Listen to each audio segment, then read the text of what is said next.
patrols on the rubble-filled streets after some foreign aid groups in Turkey paused operations, saying it's unsafe for their workers, amid reports of looting and violence in some places. Elsewhere in Turkey, a friendly embrace that belies normally tense relations. The Greek foreign minister and his Turkish counterpart observe aid efforts together. This weekend also saw a border post between Turkey and another neighbouring foe, Armenia, open for the first time in 35 years, allowing Armenian aid to get through. A small diplomatic thaw in Damascus too. The first European help arrives into the Syrian capital. These ambulances shipped from Italy.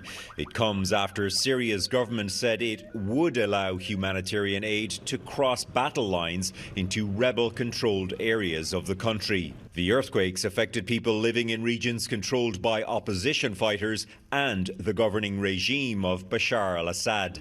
It has been sanctioned by the West for years, although aid was technically exempt. We welcome the easing of sanctions by the United States. World Health Organization leaders visited government-controlled Aleppo this weekend.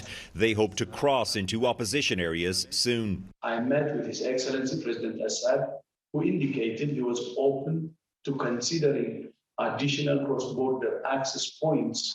That could mean aid can more easily get to rebel areas from Turkey too. It would need approval this coming week at the United Nations from Assad's biggest backer, Russia. In those rebel areas, there has still been almost no outside help. Neurosurgeon Mustafa Al-Yamani says he has worked 6 straight days almost around the clock. Local heroes shouldering even more weight with no rest on the horizon. Redmond Shannon, Global News, London. Joining me now is Rahul Singh. He is the executive director of the humanitarian aid organization GlobalMedic. He has teams in both Syria and Turkey, and he joins me now from Toronto, where the coordination is happening. Rahul, thanks for speaking with us. Let's talk about the difference between both countries when it comes to aid. Yeah, this is really a tale of two tragedies that are unfolding at the same time. First, you've got Turkey, 10 major cities affected, several million people affected, up to 1 million homeless. The entire world has responded. 45 country teams have come in to help, racing against time to save folks. And then you've got Syria, where you had 5 million people flee the fighting, come into northwestern Syria. 90% of them needed aid before the earthquake, and no one is coming in to help them. And how hard is it to get in there for your team? Well, you can imagine, like, just that whole region is devastated, right? So getting aid just into that region in Turkey is hard enough. Now what we're doing is, by trying to run a supply chain across from Turkey into Syria, which we've always run, it's much harder because all those trucks, all that personnel, all the aid we would buy in Turkey is now needed in Turkey.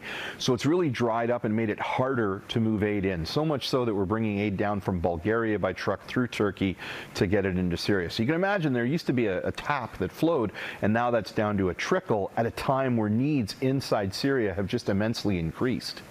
And the World Health Organization is saying there's going to be a secondary crisis on top of this crisis. So what's that going to look like in the coming weeks? Well, look, you always want to avoid the secondary crisis, right? You can imagine these poor folks in Syria. They fled a civil war. They somehow managed to stay alive from that civil war. Then they're in a building and it comes down on them in an earthquake. Somehow they manage to survive and come out. I mean, are they going to die because they die of starvation, hungry and cold because the world didn't get them aid? That's the secondary calamity that's going to occur because not enough supplies and not enough aid are getting into Syria, and they simply don't have the infrastructure or the help to keep people alive. It's such a tragic situation. Rahul Singh, we really wish the best for your crews on the ground. Thanks so much for joining us tonight. No, thank you.